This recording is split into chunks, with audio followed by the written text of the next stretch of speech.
বিসমিল্লাহির রহমানির রহিম। আলহামদুলিল্লাহ, সকল প্রশংসা সেই মহান রবের, যিনি দয়াময় প্রভু আমাকে আদম স্রোতে স্রোতবান করে এই নারী স্রোতের জীবন দান করেছেন। এর জন্য আমার সেও রবের উদ্দেশ্যে সেও অন্তরের দিক খেয়াল রেখে একবার বলে উঠি আলহামদুলিল্লাহ, এবং বিশ্বনবীর চরণে লাখো কোটি সালাম ও দরুদ রেখে এবং আমার প্রাণপ্রিয় মুর্শিদ হজরত আদম শফিউল্লাহ আত্মসত্তা বেলায়েত আদম নূর ওনার চরণে লাখো কোটি সালাম ও ভক্তি রেখে এবং সকল বিশ্ববাসীকে আমার সেও রবের তরফ থেকে জানাই সালাম, আসসালামু আলাইকুম ওয়া রাহমাতুল্লাহি ওয়া বারাকাতুহু। আজকে যে বিষয়টা নিয়ে আলোচনা করব সেটা হচ্ছে চাঁদকে আঙ্গুলের ইশারায় কিভাবে দ্বিখণ্ডিত করা হয়েছিল এ সম্পর্কে কিছু সেও রবের তরফ থেকে বলার চেষ্টা করব। তার আগে বলি, কোরআনে কারিমে আল্লাহ পাক চাঁদ সম্পর্কে একটা সূরা নাজিল করেছেন এবং সূর্য সম্পর্কেও একটা সূরা নাজিল করেছেন, এবং ইশারায় চাঁদকে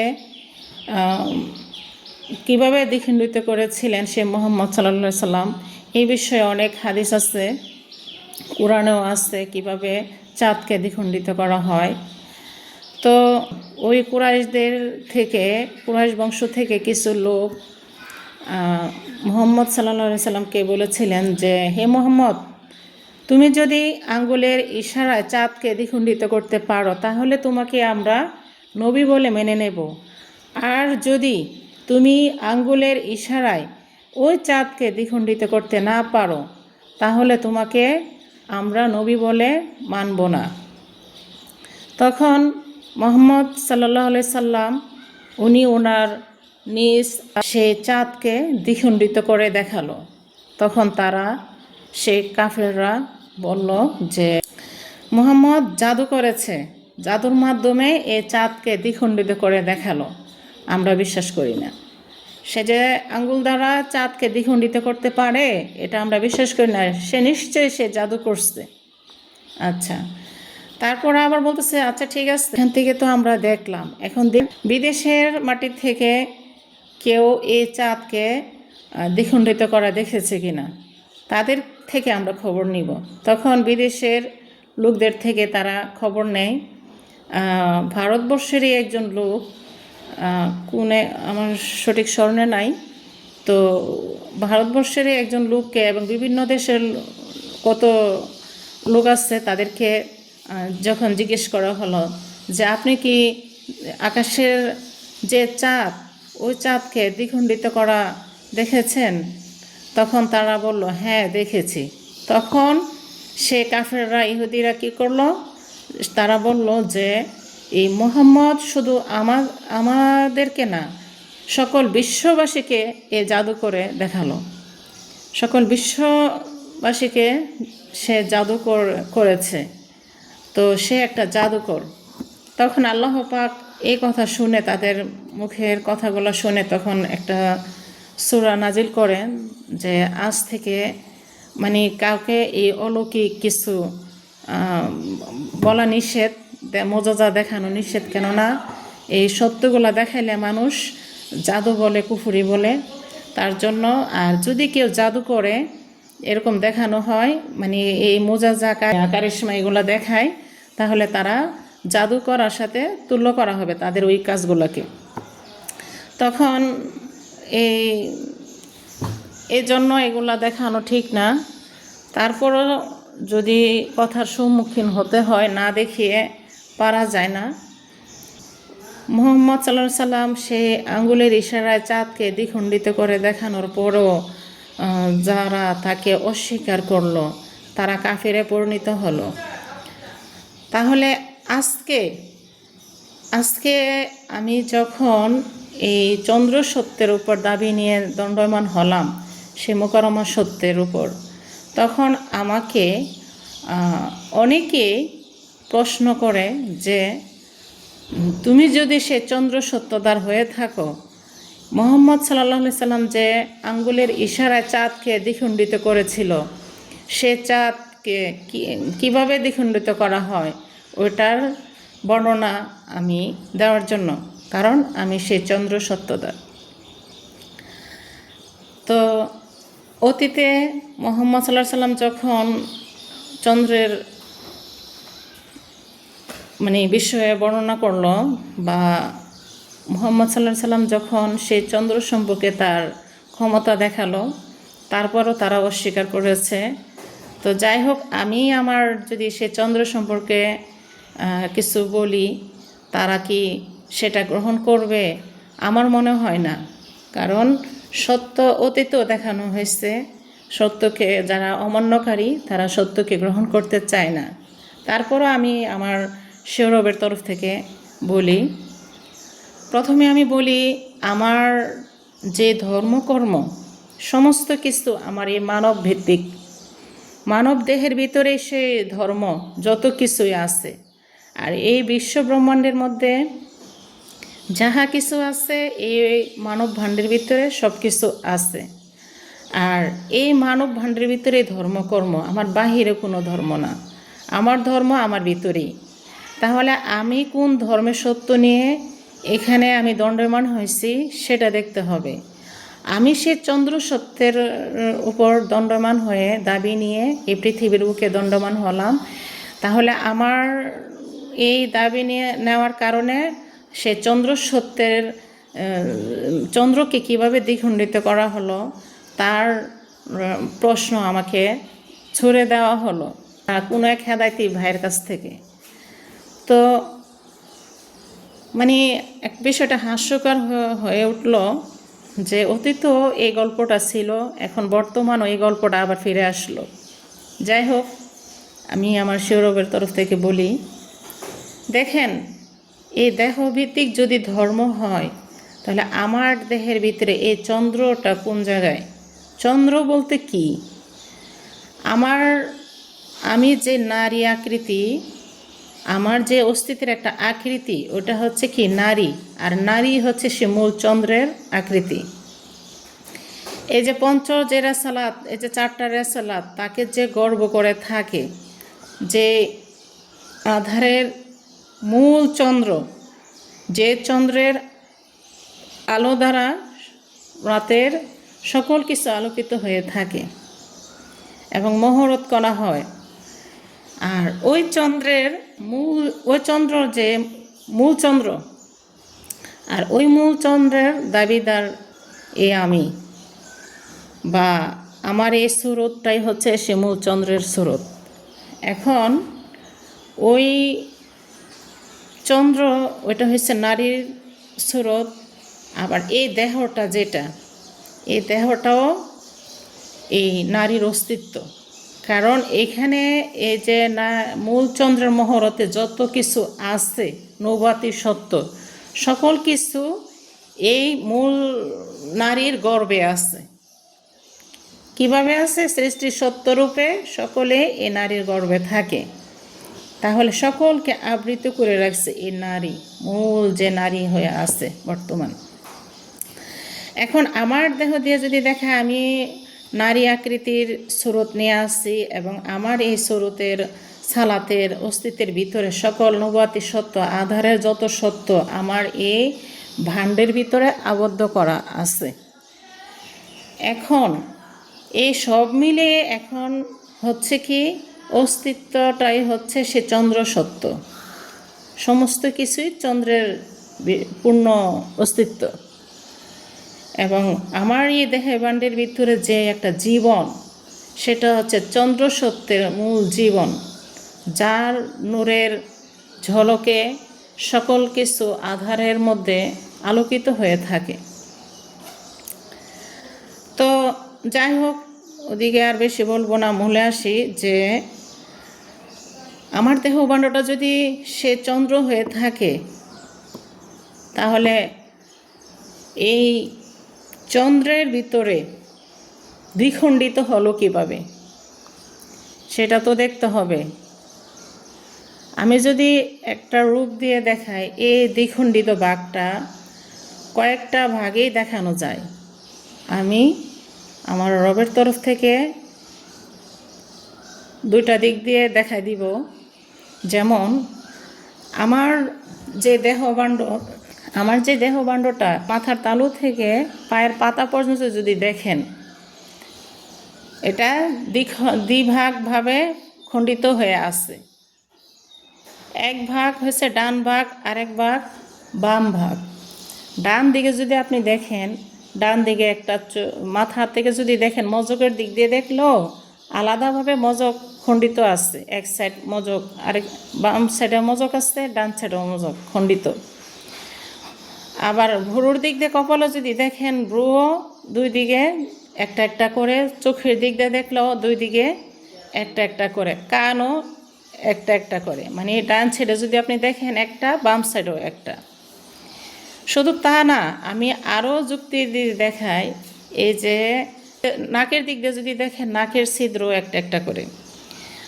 এবং মুখের দিক দিয়ে যদি দেখেন, জিহ্বাটা পর্যন্ত আল্লাহ দ্বিভাগ করে রাখছে। একটা আল্লাহ জিহ্বা আর একটা খাবারের জিহ্বা। তাহলে আল্লাহ পাক এই যে দ্বিখণ্ডিত করলো দুই ভাগে, দুই ভাগের মধ্যে প্রত্যেকটা অংশে একটা একটা করে চোখ, কান, নাক, জিহ্বা দেওয়া আছে, দিয়ে রাখছেন, খণ্ডিত করে রাখছেন। এবং আপনি যদি আপনার বুক থেকে দেখেন, নাভির নিচে অংশ পর্যন্ত দেখবেন একটা শিলার মতো দাগ আছে। এই যে চাঁদকে যে দ্বিখণ্ডিত করছে, তারও আরেকটা প্রমাণ। দেখবেন প্রত্যেকটা মানুষেরই, নরনারীর ভিতরে এই পশমের মতো করে একটা রেখা থাকে। প্রত্যেকটা মানুষেরই একটা রেখা থাকে। এটা সেলাই অবস্থা। এটা ফেরেশতার মাধ্যমে এই দ্বিখণ্ডিত যে জোড়াটা, এই জোড়াটাকে সেলাই করা হয়েছিল। তো সেই সেলাই অংশে যে সে জোড়া অংশে পশম দ্বারা একটা রেখা হয়ে আসছে। তো পায়ের পাতা পর্যন্ত যদি দেখেন, তাও দিয়ে দ্বিভাগ। কারণ একটা পা, ডান দিকে একটা পা, বাম দিকে একটা পা, বাম পায়ে 5টা আঙ্গুল, ডান পায়েও 5টা আঙ্গুল থাকে। আঙ্গুলের ওটা বিষয় না, ভাগ হওয়াটা হচ্ছে বিষয়। এখন মাথার তালু থেকে পা পর্যন্ত এই যে দ্বিভাগ হয়ে আসছে, তাহলে এই দ্বিভাগ, এই চন্দ্র কি এখানে দ্বিখণ্ডিত হয় নাই? এই চন্দ্রকে দ্বিখণ্ডিত এভাবে করা হয়েছে। তার যে অস্তিত্বকে দুটা ভাগে বিভক্ত করার কারণে তার এই বুকের কড়া থেকে নাভির নিম্নস্থ স্থান পর্যন্ত একটা সেলাই রেখার মতো আছে। পশম দ্বারা এটা আর একটা রেখা হয়ে আছে। এই হচ্ছে সে চন্দ্রের দ্বিখণ্ডিত করার ইয়া। আচ্ছা, আর এই চন্দ্রকে দ্বিখণ্ডিত করে কি করা হয়েছে? চন্দ্রকে দ্বিখণ্ডিত করে এক সাইড নারী, এক সাইড পুরুষ। এক সাইড নারী আর এক সাইড হয়েছে কি পুরুষ। তো নারীরও একটা চোখ, পুরুষেরও একটা চোখ, নাক, কান, চোখ যা আছে সমস্ত কিছু একটা একটা করে এক এক অংশে দেওয়া আছে। কারণ এর পিছনে একটা রহস্য আছে। এই একটা পার্ট নারী আর একটা পার্ট পুরুষ হওয়ার পেছনে একটা কারণ আছে, আমি বলবো। তো তার আগে বলি, এই তো এই নারীকে করা হয়েছে এভাবে। এখন পুরুষ যে, সেও তো সে পুরুষ আকৃতিতে থাকলেও তার অস্তিত্বটা হচ্ছে কি নারীর অংশ, অর্থাৎ চন্দ্রের অংশ। এই অস্তিত্বটাই হচ্ছে সে চন্দ্র। আর একটা সুরুত যে আছে, ওই সুরুতটা হচ্ছে পুরুষের দিক দিয়ে। এখন ওই পুরুষের দিক দিয়েও ঠিক সেম একই, কারণ সেও তো চন্দ্র অস্তিত্বধারী। ওই চন্দ্রের মধ্যেও দ্বিভাগ আছে, পুরুষের দেহটার মধ্যে দ্বিভাগ। নারীর যেরকম, এই পুরুষেরও ঠিক একই রকম এই দ্বিভাগ করা আছে। তারও এক সাইড পুরুষ, এক সাইড নারী।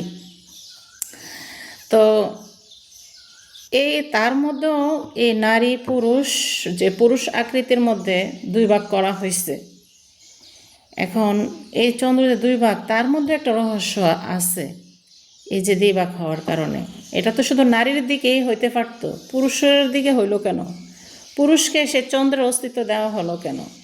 পুরুষ সত্তাটার সাথে আল্লাহ এই চন্দ্রের অস্তিত্ব যোগ করলো কেন? তার পিছনে একটা হাকিকত রয়ে গেছে না? তো সেটা আমি আস্তে আস্তে বলি। তো এখন আমি পুরুষ দিয়ে বোঝাই, পুরুষ আকৃতির মধ্যে যে চন্দ্রর অস্তিত্ব, এই অস্তিত্বের ভিতরে দুইটা ভাগ করা হয়েছে, একটা নর একটা নারী। এখন পুরুষ থেকে যদি কোনো জীবনের উৎপত্তি ঘটতে চায়, সেটা যখন যে দিক থেকে সেই নফসের উৎপত্তি ঘটবে সেখান থেকে সে কীট ছুটে আসবে।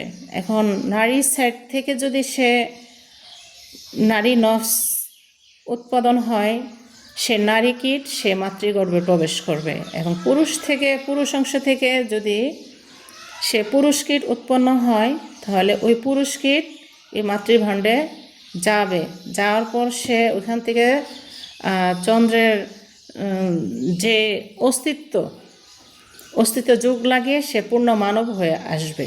এর কারণ হচ্ছে এটা। কিন্তু হযরত মুহাম্মদ সাল্লাল্লাহু আলাইহি সাল্লাম যে বলল, মানে দেখালো যে আঙ্গুলের ইশারায় চাঁদকে দ্বিখণ্ডিত করেছেন। দেখেন, এই নারী ভাণ্ডটা যদি চন্দ্র ভাণ্ড হয়, তাহলে এই ভাণ্ড থেকে চন্দ্র দ্বিখণ্ডিত হলো কিভাবে? আঙ্গুলের ইশারায়। সে আঙ্গুলটা কি? আজকে আমি আমার শিরোরবের তরফ থেকে আমি বলি, সে আঙ্গুল হচ্ছে সে পুরুষের যে যৌনাঙ্গ, সেটা হচ্ছে সে আঙ্গুল। রূপক আকারে তাকে বলা হয় আঙ্গুল, কারণ ওই পুরুষ অঙ্গের দ্বারাই সে চন্দ্র দ্বিখণ্ডিত হয়। আর সে চন্দ্র কখন দ্বিখণ্ডিত হয়?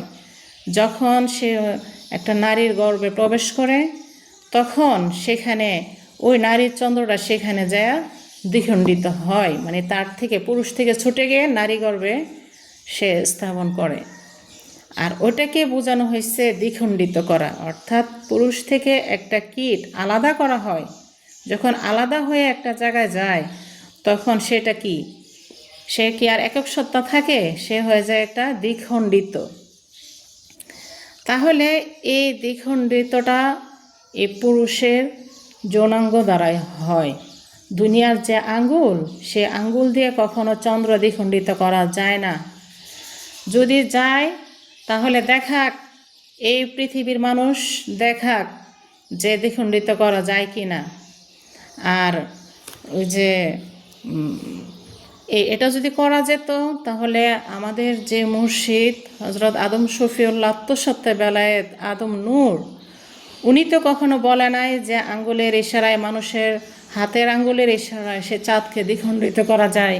যদি এটা সম্ভব হতো, তাহলে কালে কালে যুগে যুগে এই চাঁদকে দ্বিখণ্ডিত করা হতো হাতের আঙ্গুল দ্বারা। কারণ একবার যে ফয়সালা হয়ে যায়, সেটা আজীবন হয়ে যায়। কারণ আল্লাহ পাকের যে সিস্টেম শুরু থেকে করে আসছে প্রত্যেকটা কাজের, মানে কার দ্বারা কি হবে, সবগুলার সিস্টেম আল্লাহ পাক শুরু থেকে করে যেভাবে করছে, এই কিয়ামতের আগ পর্যন্ত ঠিক একইভাবে হবে। তার সৃষ্টির গুণের কোনো পরিবর্তন হবে না। এই কোরআনেও আছে, তার সৃষ্টির কোনো দিন পরিবর্তন আসবে না। তাহলে এই সৃষ্টিদের দ্বারা, কোন সৃষ্টির দ্বারা কি হয়, এগুলো আছে। তাহলে যেমন এই নরনারীর মধ্য দিয়ে দেখায়, পুরুষের দ্বারা এই নফস ছুটে, নারীর দ্বারা অস্তিত্বগুণ ছুটে। তাহলে এই দুইটা আজীবন একই সিস্টেমে হইতেছে। নারী পুরুষ কীট দিতে পারে না, পুরুষ নারী কীট দিতে পারে না। এই সিস্টেমে হয়ে আসতেছে সব সময়। তাহলে আল্লাহ এভাবে করে আসছে সব কিছু। আর এভাবে যদি করে আসেন, তাহলে আল্লাহ পাক সব কিছুই হকে করছে। আর হকের বিষয়গুলা মানে পৃথিবী যতদিন থাকবে, এই সৃষ্টি যতদিন থাকবে, ততদিন একই নিয়মে চলবে। আর যদি আঙ্গুলের দ্বারা কোনো চন্দ্রকে দ্বিখণ্ডিত করা হতো, তাহলে এই দুনিয়ার সকল মানুষই এই আমলদার হয়ে, আল্লাহ হয়ে, তারা এই চাঁদকে আঙ্গুলের ইশারায় দ্বিখণ্ডিত করতে পারত। তো এটা বোঝা যায় যে আসলে সে চন্দ্রকে আঙ্গুলের দ্বারা দ্বিখণ্ডিত করা হয় নাই। যদিও বলে থাকে রূপক আকৃতিতে বলা আছে, কারণ এই আঙ্গুল সে আঙ্গুল না, ঠিক আছে। সে দ্বিখণ্ডিত করা আঙ্গুল হচ্ছে সে পুরুষের যৌনাঙ্গ, কারণ এই পুরুষ থেকে সে চন্দ্র দ্বিখণ্ডিত হয়। কারণ অস্তিত্ব থেকেই তো নফসগুলা ছুটে, অস্তিত্বের ভিতরে নফস থাকে। আর এই অস্তিত্ব থেকে নফসের উৎপত্তি, কারণ এই পিতা মাতা যে সৃষ্টির সত্যগুলা খাচ্ছে, খায়া তারাই তো আবার সৃষ্টির জন্মে আসতেছে। তাহলে এই সৃষ্টিরা কারা? এই চন্দ্রের সত্যদার না, চন্দ্রের গর্ভে যারা আছে তারা না, নবুয়তের সত্যগুলা, ফেরেশতাদের সত্য, তারাই তো সৃষ্টিরূপে খাদ্য হইয়া এই নরনারীর ভিতর দিয়া আসে। তো এখান থেকে ফানা হইয়া তারা এই পুরুষ যে আকৃতি স্রোত, তার থেকে নফস হইয়া নারী চন্দ্রগর্ভে প্রবেশ করার পর সেখানে নারীর স্রোতের যে সে তার অস্তিত্বের সকল কিছু নবুয়তি সত্য ওই কীটের সাথে পুরুষকে চন্দ্র সত্য হলো পুরুষের মাধ্যমে আসতেছে, সেজন্য সে আদম নফস। ওই আদম নফসের সাথে নারীর অস্তিত্বের যত নবুয়তি সত্য আছে সকল কিছু ওই চন্দ্রের সাথে যোগ লাগিয়ে তাকে পূর্ণ মানব করে এই দুনিয়ার বুকে দাঁড় করিয়ে দেয় একমাত্র সেই নারী, চন্দ্র নারী। তখন সে দ্বিখণ্ডিত হয়ে আলাদা রূপ ধারণ করে এই পৃথিবীর বুকে দাঁড়ায়। কারণ এই পিতার জায়গায় যদি দেখি, পিতা আর পুত্র দিয়ে যদি দেখি, পিতার থেকে পুত্র আসে, তাহলে এই পিতা হচ্ছে মূল, এই মূল চন্দ্র বা সত্য, ওই সত্য থেকে যখন ছেলে আসলো, পুত্র বের হলো, তার সামনে দণ্ডমান হলো, তখন কি সে দ্বিখণ্ডিত হলো না? এটাই তো সে দ্বিখণ্ডিত। আবার নারীর থেকে যে নারীর নফস, নারীর যে একটা জীবন, নারীর আকৃতির যে জীবন, ওই জীবন থেকে যদি কোনো তার সন্তান একটা বের হয়, তাহলে তার মেয়ে আর মা আর মেয়ের মধ্যে যদি দেখায় মেয়ে হচ্ছে সে দ্বিখণ্ডিত সত্তা। কারণ মার সকল কিছু দিয়ে এই মানে মেয়েকে করা হয়েছে, তাহলে এই মেয়ে নারীর থেকে দ্বিখণ্ডিত হলো না? তো এখন এই যে দ্বিখণ্ডিতের যে বিষয়গুলো সবই এই আহমদুনের গর্ভ থেকে আসে। কারণ সৃষ্টির জন্মে এই নরও আসে না, মূল যে পুরুষ, মূল যে নারী, তারাও আসে না, আসে তাদের নফস ধরে, তাদের আকার ধরে এই সৃষ্টির এই মানব জীবন লাভ করে। এই সৃষ্টির এই মানব জীবন লাভ করে তারাই এই নরনারীর ভিতর দিয়ে জন্ম লাভ করে। তো আমার কথা হচ্ছে, আমি যে এই সত্যগুলো দিয়ে দেখাই দিলাম, এর বাহিরে যদি কোনো সত্য থাকে, কোনো যদি জ্ঞানী থাকে, এর ঊর্ধ্বে যদি কোনো জ্ঞান থাকে, তারা দেখায় দেখ যে চন্দ্রকে কিভাবে দ্বিখণ্ডিত করছে। আমি আমার শিওরবের তরফ থেকে এভাবে মানে সত্যটা বলার চেষ্টা করছি। আর আসলে কি, যারা জ্ঞানী তারা এমনিতেই বুঝে যে সে কি সত্য না মিথ্যা। আর যে অজ্ঞানী তারা মানুষকে বিভ্রান্ত করার জন্য এই প্রশ্ন ছুড়বে, আজগবি প্রশ্ন ছুড়বে, যে তাকে বিভ্রান্ত করার জন্য। সে যে একটা সত্যের দাবি নিয়ে আসছে, সত্য বলতেছে, এই সত্যটাকে কোনো ভুলে পরিণত করা যায় কি না? আসলে এটা কখনই সম্ভব না। সত্য তার যখন আসে, সে সত্য নিয়ে দণ্ডায়মান হয়, মিথ্যা নিয়ে নয়। আর অতীতে মুহাম্মদ সাল্লাল্লাহু আলাইহি সাল্লাম যখন এই দিনী ধর্মের দাওয়াত দেয়, তখন অনেকে ওনাকে অনেক কিছু প্রশ্ন ছুড়তো তাকে বিভ্রান্ত করার জন্য। তো যাই হোক, যেমন এই অতীতে মুহাম্মদ সাল্লাল্লাহু আলাইহি সাল্লামকে যে কথা বললো যে তুমি যদি নবী হয়ে থাকো তাহলে চাঁদকে দ্বিখণ্ডিত করে দেখাও তোমার আঙ্গুলের ইশারায়। তো উনিও সে চাঁদকে দ্বিখণ্ডিত করে দেখাইছে। দেখানোর পরে সেই কাফেররা, সেই ইহুদিরা তার এই সত্য দেখানোটাকে তারা অস্বীকার করছে এবং জাদু বলে, মিথ্যা বলে প্রমাণিত করছে, আখ্যায়িত করছে। এখন 1500 বছর পরে আজ আমি সেই প্রশ্নের সম্মুখীন হলাম। যেহেতু আমি চন্দ্রের সত্যদার হয়ে দাঁড়াইছি, আর তখন মুহাম্মদ সাল্লাল্লাহু আলাইহি সাল্লাম যখন চাঁদকে দ্বিখণ্ডিত করে দেখালো, তখন কিন্তু সে এই নারী চন্দ্র আকারে ছিল না, সে ছিল পুরুষ আকারে, সূর্য আকারে। তো উনি নয় নারী 9 পুরুষ এমন একটা পরিস্থিতি, কারণ তখন তো আদম হওয়ার কোনো সুযোগ নেই। এই মূল চন্দ্র হওয়ার সুযোগ হচ্ছে এই দিনী যুগে। এই দিনী যুগে আসলে সে নারী সুরত, যে সে হবে সেই চন্দ্রের মূলাধার, চন্দ্রের মূল সত্য। কারণ তার সে যদি চন্দ্র সম্পর্কে কিছু বলতে হয়, তার নারী আকৃতি দিয়ে, নারী সুরত দিয়ে, নারী অস্তিত্ব, নারীর জীবন নিয়ে দণ্ডায়মান হয়ে সে চন্দ্রকে দ্বিখণ্ডিত করে দেওয়ার ক্ষমতা রাখবে। আর অনাদিকাল পর আজ আমি আমার শিরবের তরফ থেকে সেদিনই সত্যের সত্য ধারণ করে, যে চন্দ্রসত্তা, দিনী চন্দ্রসত্তা ধারণ করে আমি সেই সত্তার উপরে দণ্ডায়মান হয়ে আজকে চাঁদকে কীভাবে দ্বিখণ্ডিত করা যায় সে বিষয়ে আমার রবের তরফ থেকে বর্ণনা করলাম। এরপরও তারা ওই অতীতের যে কাফের ছিল তাদের মতে বর্ণনা করবে যে উনি মিথ্যা সেই ফাসেক বানানোর চেষ্টা করবে অন্য কোনো মিথ্যা যুক্তি এনে।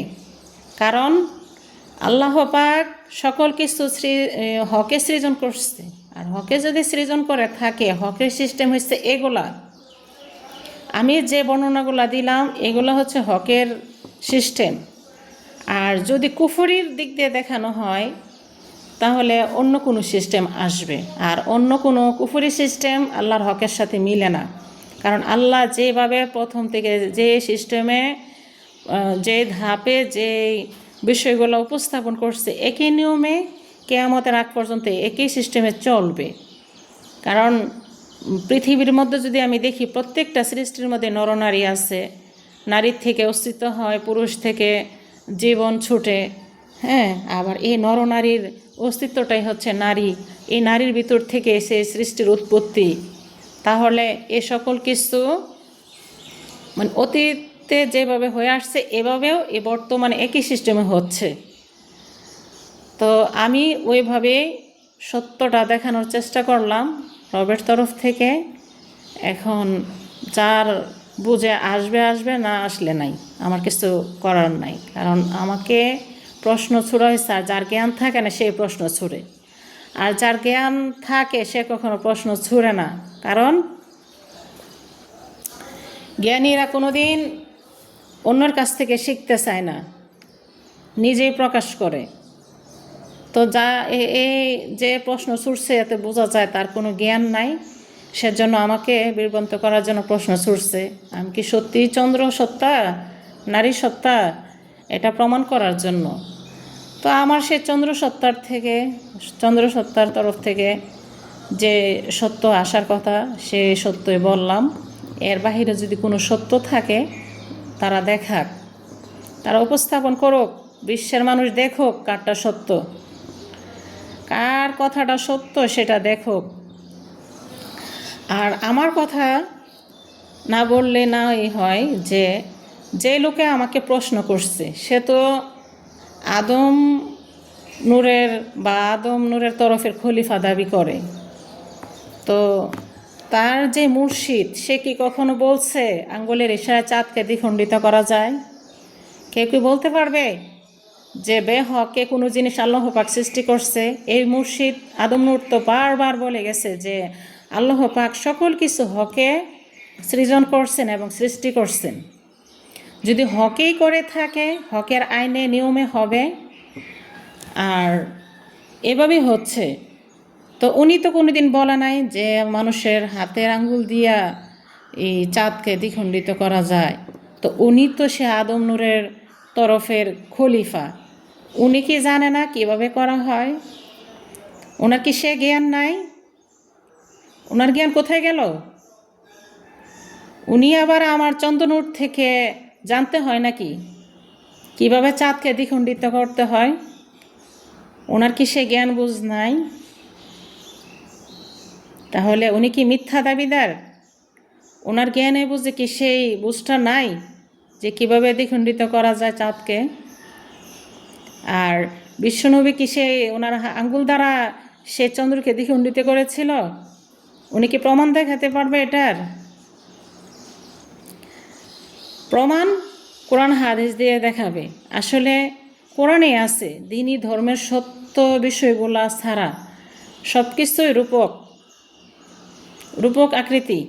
ওইগুলাকে বুঝতে হলে আল্লাহ পাকের তরফ থেকে জ্ঞান হাসিল করতে হয়, তাহলে ওই বিষয়গুলা রূপক আকারে যে বিষয়গুলো আছে ওইগুলো বোঝা সম্ভব। কারণ সকল জ্ঞান আল্লাহ, এই যে রূপক যে বিষয়গুলো ওগুলো আল্লাহ পাকের কাছে, এগুলো অন্য মানুষ এই জ্ঞানগুলো অর্জন করতে পারবে না। আল্লাহ যাকে দান করবে সে সেই অর্জিত জ্ঞান লাভ করতে পারবে। আর আমার কোনো কিছু বলার নাই, আমার কোনো নাই, আমি বলতে কোনো জিনিস নাই, আমার রবেই আমার সব। তো রবের তরফ থেকে যে জ্ঞান আসে সে জ্ঞানই আপনাদের মাঝে উপস্থাপন করার চেষ্টা করি। নিজের মন গড়া কোনো কথা বলার চেষ্টা করি না, কেননা নিজের মন গড়া কথা বলে মানুষের কাছে লজ্জিত হওয়ার কোনো প্রশ্নই আসে না। রব থেকে যা আসে সেটাই বলার চেষ্টা করি। আমার কোনো কিছু জ্ঞান নাই, আমার রবের সব জ্ঞান। উনি আমাকে যা জানায় তা আমি বিশ্ববাসীকে বলার তৌফিক রাখি আমার রবের তরফ থেকে। তো আশা করি আমার সেই ভাই এবং বোনেরা আমার তাদের প্রশ্নের যে জবাব আশা করি তারা পেয়ে গেছেন। কারণ চাঁদকে দ্বিখণ্ডিত করতে গেলে এই পুরুষের মাধ্যমে চাঁদকে দ্বিখণ্ডিত করতে হয় এবং নারীর মাধ্যমেও দ্বিখণ্ডিত করতে হয়। কারণ নারীর যে অস্তিত্বগুলা সেগুলো খণ্ডিত হচ্ছে না একটা সত্যের সাথে যায়, আবার পুরুষের সত্যটাও তো পুরুষ থেকে আলাদা হচ্ছে। আবার এই নয় পুরুষের ভিতর থেকে যে নরনারীর যেগুলা সত্য, ওই যে পুরুষ থেকে পুরুষ কীটটা দ্বিখণ্ডিত হচ্ছে, নারীর গর্ভে যাইতেছে, নারীর থেকে নারীর কীটটা দ্বিখণ্ডিত পুরুষ হয়ে পুরুষের ভিতর থেকে সেই নারীর কীটটা দ্বিখণ্ডিত হয়ে সে মাতৃগর্ভে যাচ্ছে। তাহলে এই দ্বিখণ্ডিত হওয়ার যে বিষয়টা ওইটা পুরুষ আকৃতির ভিতরে ঘটে। সে চন্দ্র যেহেতু উনি চন্দ্র অস্তিত্ব নিয়ে আছে, কারণ সৃষ্টির কারবার তো এই অস্তিত্ব থেকেই ঘটে, অস্তিত্ব থেকেই ঘটে, এর বাহির থেকে কোনো ঘটে না।